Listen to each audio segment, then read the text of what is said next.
Hello friends, welcome back to Asset Builder YouTube channel. और आज हम बात करने वाले हैं एंजल वन के बारे में। एंजल वन का हाल फिलहाल में रिजल्ट आया है और यहाँ पे जो नंबर आए हैं वो बहुत ही ज़्यादा अच्छे हैं। तो इस वीडियो में हम स्टेप बाय स्टेप सबसे पहले बिजनेस एनालिसिस करेंगे, बाद में फाइनेंशियल एनालिसिस करेंगे एंड लास्ट में टेक्निकल चार्ट से देखेंगे कि कंपनी का क्या टारगेट निकल के आता है। तो एंड तक मेरे साथ इस वीडियो में बने रहे। एंजल वन का टोटल क्लाइंट बेस है 12.5 मिलियन, मतलब 1.25 करोड़।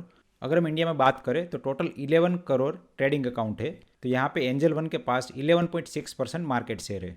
अगर हम एक्टिव क्लाइंट की बात करें कि जो एक्टिवली ट्रेडिंग करते रहते हैं, तो ऐसा जो क्लाइंट बेस है वो 4.6 मिलियन का है। तो यहाँ पे एक्टिव क्लाइंट बेस के हिसाब से भी 12% का मार्केट शेयर एंजल वन के पास है। एंजल वन में लास्ट क्वार्टर में 22.6 मिलियन ऑर्डर पड़े थे, जिसका टोटल टर्नओवर था 14.5 ट्रिलियन। यहाँ पे एंजल वन जो मार्जिन प्रोवाइड करती है इंटरेस्ट पे, उस पे भी 14.2 बिलियन के ऑर्डर आए थे। एंजल वन ने अपना इंटरफेस बहुत ही ज़्यादा अच्छा कर दिया है और उसका जो मेन फोकस है swiftness, reliability, simplicity, transparency and availability. तो ये पांचों चीज़ों को ध्यान में रखते हुए अपना इंटरफेस बनाया है। तो यहाँ पे जो नया इंटरफेस है उसमें trade and charges, profit and loss, state ledger, ये सारी चीज़ आपको एक ही जगह पे मिल जाती है। और यहाँ पे आप आसानी से वन क्लिक में अपना profit and loss plus charges last 7 days 15 days का देख सकते हैं। तो ये सारी चीज़ कस्टमर को अट्रैक्ट करती है। अगर हम ऑर्डर प्लेसमेंट इंटरफेस की बात करें तो यहाँ पे ऑर्डर प्लेसमेंट भी बहुत ही आसानी से हो जाता है और साथ में यहाँ पे stop loss order, GTT order बहुत ही आसानी से लगा सकते हैं। अगर हम एफ ट्रेडिंग की बात करें तो एफ ट्रेडिंग के लिए सबसे बेस्ट प्लेटफॉर्म है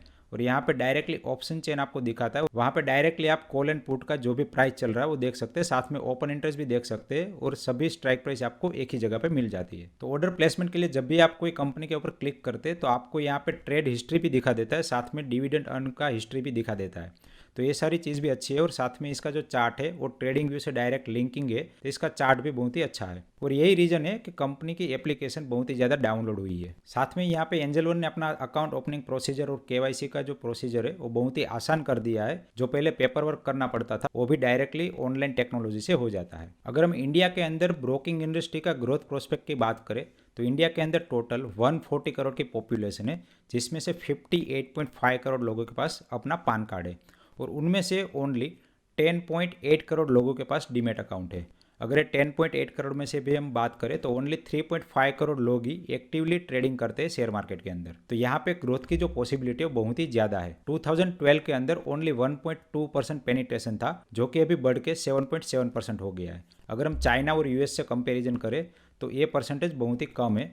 तो फ्यूचर में 10-15 ईयर में यहाँ पे बहुत ही ज़्यादा ट्रेमेंडस ग्रोथ आने की पॉसिबिलिटी है। अब यहाँ पे सवाल आता है कि यहाँ पे हर रोज कुछ नए नए ब्रोकर आ रहे हैं, जैसे बजाज फिनसर्व भी ब्रोकिंग इंडस्ट्री में आ गई है, फिर मीरा एसेट भी ब्रोकिंग इंडस्ट्री में आ गई है। तो यहाँ पे कंपटीशन कितना है, तो इस चीज़ का एक डेटा एनालिसिस से हम पता लगाते हैं। तो यहाँ पे जो ब्लू कलर में वो टॉप 5 ब्रोकर का क्लाइंट बेस है और जो ऑरेंज कलर में है वो बाकी अदर ब्रोकर का क्लाइंट बेस है। तो यहाँ पे आप देख सकते हैं कि टॉप 5 ब्रोकर का जो क्लाइंट बेस था वो 44% था, जो कि बढ़ के हो गया है 59%। अब एक ग्रोथ के नंबर देखते हुए हमें एक सवाल आता है कि क्या ये जो ग्रोथ है वो आगे भी चलता रहेगा। अगर मार्केट नीचे गिर गया तो ये ग्रोथ कहीं ना कहीं रुक जाएगा। लेकिन आप ये डेटा से पता लगा सकते हैं कि यहाँ पे निफ्टी 50 में 2008 में, 2012 में, 2016 में बहुत ही ज़्यादा गिरावट आई थी, लेकिन फिर भी यहाँ पे जो टोटल नंबर ऑफ ट्रेड है वो कहीं ना कहीं इंक्रीज ही हुए है। तो यहाँ पे डिक्रीमेंट के चांसेस बहुत ही ज़्यादा कम है। ये जो मार्केट है वो कंटिन्यूसली इंक्रीज हो रहा है। और ये बढ़ते हुए मार्केट में भी एंजल वन की अगर बात करें तो एंजल वन का जो मार्केट शेयर 7.6% का था कुछ क्वार्टर पहले, वो अभी हो गया 12% का। तो यहाँ पे कंटिन्यूसली एंजल वन अपना मार्केट शेयर ग्रैब करता जा रहा है। अगर हम सेगमेंट वाइज मार्केट शेयर की बात करें तो एफ एंड ट्रेडिंग में एंजल वन का मार्केट शेयर बहुत ही ज़्यादा अच्छा है। फाइनेंशियल ईयर 21 के क्वार्टर 3 में ये 16.1% का था, जो कि अभी बढ़ के 21.6% हो गया है। अगर हम केस मार्केट की बात करें तो एंजल वन का एक्टिव क्लाइंट बेस लास्ट 2 साल में 17.6% से कम होकर 13.3% हो गया है। लेकिन यहाँ पे इसका रेवेन्यू पे कोई इम्पैक्ट नहीं आएगा, क्योंकि जो डिस्काउंट ब्रोकर होते हैं वो डिलीवरी पे 0 चार्ज करते हैं और एफ एंड ओ में ही उसका मेन कमाई होता है। तो यहाँ पे एफ एंड ओ में जो भी इंक्रीमेंट होता है वो डायरेक्टली उसके रेवेन्यू पे इम्पैक्ट करता है। और केस मार्केट में भले उसका क्लाइंट बेस थोड़ा सा कम हो, लेकिन उसका रेवेन्यू पे उतना इम्पैक्ट आता नहीं है। और साथ में एंजल वन का कमोडिटी मार्केट में ग्रोथ है वो बहुत ही ज़्यादा अच्छा है। फाइनेंशियल ईयर 21 के क्वार्टर 3 में 26.8% था, वो अभी 2 साल में बढ़ के 52.4% हो गया है। अब यहाँ पे ये डेटा दिखाते हैं कि कितने परसेंट लोग फ्लैट फ्री प्लान यूज कर रहे हैं। तो एंजल वन यहाँ पे पहले फुल सर्विस ब्रोकर था, उसमें से कंप्लीटली ट्रांसफॉर्म हो गया है डिस्काउंट ब्रोकिंग में। तो यहाँ पे हाल में ओनली 6% लोग ही फुल ब्रोकिंग सर्विस यूज़ कर रहे हैं और बाकी के 94% क्लाइंट फ्री वाले प्लान में शिफ्ट हो गए हैं। अगर हम नंबर ऑफ ऑर्डर के ग्रोथ की बात करें तो एंजल वन यहाँ पे बहुत ही अच्छी तरह से ग्रो हुआ है और इंडस्ट्री की एवरेज से 1.4 टाइम ज़्यादा ग्रो हुआ है। अगर हम क्लाइंट की डिटेल में एक्टिविटी देखें तो यहाँ पे कैश सेगमेंट में जो नंबर ऑफ ऑर्डर है वो कहीं ना कहीं धीरे धीरे कम हुए हैं, लेकिन F&O segment and commodity segment में ये जो नंबर है बहुत ही ज़्यादा तेज़ी से बढ़े हैं और आप देख सकते हैं कि यहाँ पे एक्सपोनेंशियल ग्रोथ आया है। और ये जो ऑर्डर है वो इरेस्पेक्टिव ऑफ मार्केट फॉल, तो यहाँ पे डेटा लिया है कि अगर निफ्टी 50 5% से लेकर 10% तक डाउन जाता है तब नंबर ऑफ ऑर्डर क्या रहते हैं।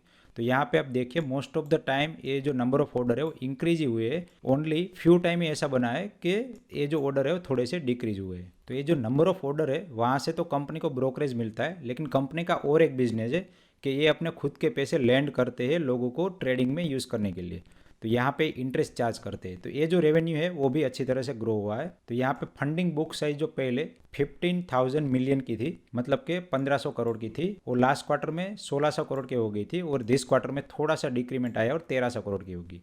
तो यहाँ पर भी कंपनी धीरे धीरे ग्रो कर रही है, लेकिन यहाँ पे साथ में एक रिस्क भी आता है कि ज़्यादा लोग अगर लेवरेज लेके काम करेंगे तो वहाँ पे कंपनी के ऊपर रिस्क बढ़ जाता है। तो यहाँ पे आप देख सकते हैं कि जो स्मॉल टिकट साइज़ का फंडिंग है वो बहुत ही ज़्यादा हुआ है और जो बिग टिकट साइज का फंडिंग है वो कम हुआ है। तो अगर हम लास्ट क्वार्टर के डेटा के हिसाब से देखें तो 87% फंडिंग लेस देन 1 लाख का हुआ है और 4.1% क्लाइंट को फंडिंग 5 लाख से ज़्यादा का हुआ है। और एक पॉजिटिव बात है कि यहाँ पे कंपनी का भले इतना बड़ा ग्रोथ हुआ हो लेकिन उसके नंबर ऑफ एम्प्लॉय कहीं ना कहीं एक रेंज में ही है, मतलब कि विदाउट स्केलिंग अप एम्प्लॉय उन्होंने अपना बिजनेस बढ़ाया है। तो इसका सीधा मतलब ये है कि ये लोग टेक्नोलॉजी का यूज़ करके बहुत ही कम मैन पावर में अच्छी तरह से ग्रो कर पा रहे हैं। और आप ऐप इंस्टॉलेशन भी देख सकते हैं कि लास्ट 2 साल में 279% से ग्रो होते हुए 31.7 मिलियन एप्लीकेशन इंस्टॉल हो गया है। अब यहाँ पे कंपनी का एक रेवेन्यू चार्ट ब्रेकअप दिखाया है। तो यहाँ पे आप देख सकते हैं कि जो ब्लू है वो ब्रोकिंग इंडस्ट्री से आया हुआ रेवेन्यू है और ये जो ऑरेंज कलर में है वो फंडिंग से जो इंटरेस्ट मिला है वो वाला रेवेन्यू है और बाकी का जो ग्रीन है वो अदर इनकम है। तो यहाँ पे quarter on quarter revenue growth continuous है। कंपनी के इतने अच्छे नंबर आए और प्लस डिजिटल ट्रांसफॉर्मेशन जो हुआ है और फुल सर्विस ब्रोकर में से डिस्काउंट ब्रोकर बन गए, उसके पीछे का जो रीज़न है वो कहीं ना कहीं उसका मैनेजमेंट है। तो आप अगर मैनेजमेंट की टीम को देखेंगे तो बहुत ही स्ट्रॉन्ग टीम यहाँ पे एंजल वन ने बनाई है। तो यहाँ पे जो सीईओ है, सीपीटीओ है और सीबीओ है, तो ये सारे उसके जो हायर मैनेजमेंट है उसका अगर आप एक्सपीरियंस देखेंगे तो ये लोग गूगल, माइक्रोसॉफ्ट या फिर ओला इलेक्ट्रिकल, महिंद्रा, जोवी, तो इस तरह के कहीं ना कहीं टेक्नोलॉजिकल स्टार्टअप या फिर बड़ी कंपनी से आए हुए। तो इन लोगों ने हेल्प की कि पूरी कंपनी को एक डिजिटल ट्रांसफॉर्म करे। और मैंने जो इंटरफेस की बात की तो जो इंटरफेस इतना अच्छा है उसके पीछे कहीं ना कहीं मैनेजमेंट की टीम ही जिम्मेदार है। अभी एक बार हम कंपनी का फाइनेंशियल रिजल्ट देख लेते।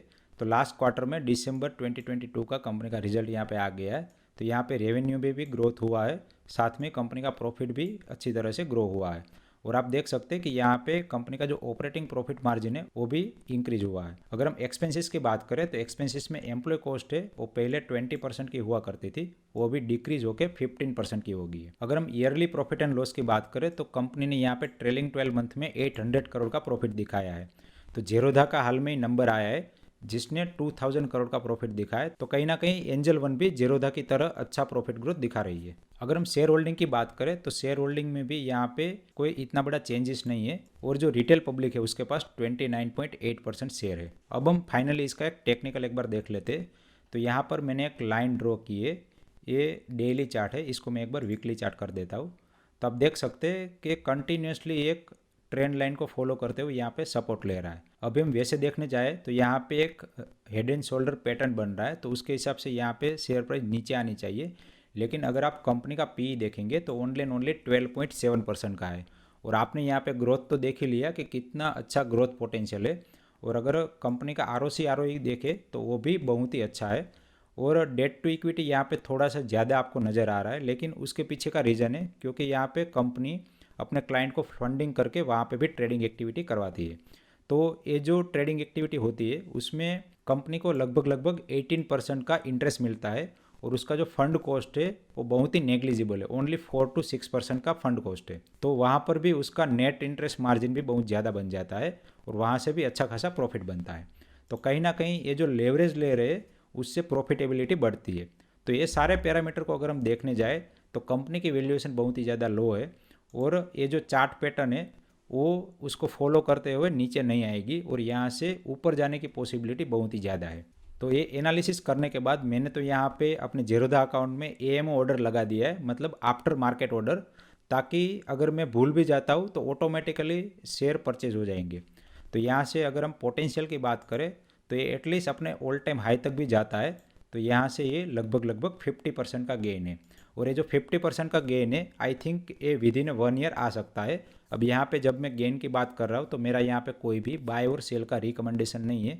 प्लीज़ आप अपना ड्यू डिलिजेंस जरूर कर लीजिए और ये सारी डिटेल एक बार देख लीजिए और अपने फाइनेंशियल एडवाइजर से बात करके उसके बाद ही आप इन्वेस्ट करिए। आशा करता हूँ कि एंजल वन का एनालिसिस आपको बहुत ही अच्छा लगा होगा।